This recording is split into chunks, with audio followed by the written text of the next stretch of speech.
Hi friends, this is Arshanet. Welcome back my channel. This is update for AP MSET అయితే గిన ఇందులో వచ్చేసి declaration form అనేది add చేయడం జరిగింది. ఈ డిక్లరేషన్ ఫామ్ అయితే గిన ఎవరు ఫిల్ చేయాలంటే గిన APOSS అంటే ఓపెన్ స్కూల్ ఇంటర్మీడియట్ చదివిన వారు కానీ, తర్వాత NIOS అంటే నేషనల్ ఇన్స్టిట్యూట్ ఆఫ్ టెక్నాలజీ అంటే నేషనల్ కానీ ఇంటర్మీడియట్ చేసిన వారు కానీ, CBSE central board of technical education వారు స్టూడెంట్స్ కానీ, ఇలా AP ఇంటర్మీడియట్ కాకుండా వేరే ఇంటర్మీడియట్ డిస్టెన్స్ కానీ ఇట్లా ఏ ఇంటర్మీడియట్ కంప్లీట్ చేసిన వారంతా ఈ డిక్లరేషన్ ఫామ్ అయితే ఫిల్ చేయాల్సి ఉంటుందన్నమాట.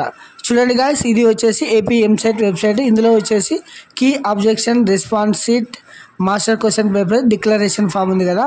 ఈ డిక్లరేషన్ ఫామ్ అయితే గిన ఓపెన్ స్కూల్ వాళ్ళు, సెంట్రల్ సిలబస్ వారు ఇలా ఏపీలో కాకుండా వేరే ఎక్కడి నుంచైనా ఇంటర్మీడియట్ చేసిన ప్రతి ఒక్కరు ఈ ఫామ్ అయితే ఫిలప్ చేయాల్సి ఉంటుందన్నమాట.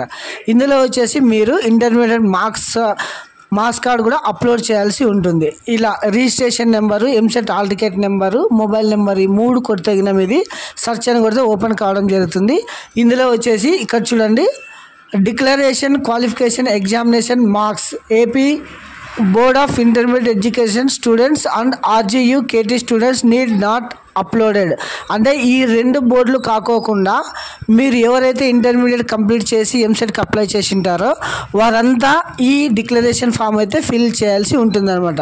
ఇందులో వచ్చేసి మీ ఇంటర్మీడియట్ మార్క్స్ మరియు ఆ మార్క్స్ షీట్ వచ్చేసి అప్లోడ్ చేయాల్సి ఉంటుంది. గమనించండి గాయ్స్, ఇది వచ్చేసి AP MSETలో ఒక అప్డేట్ మాత్రమే.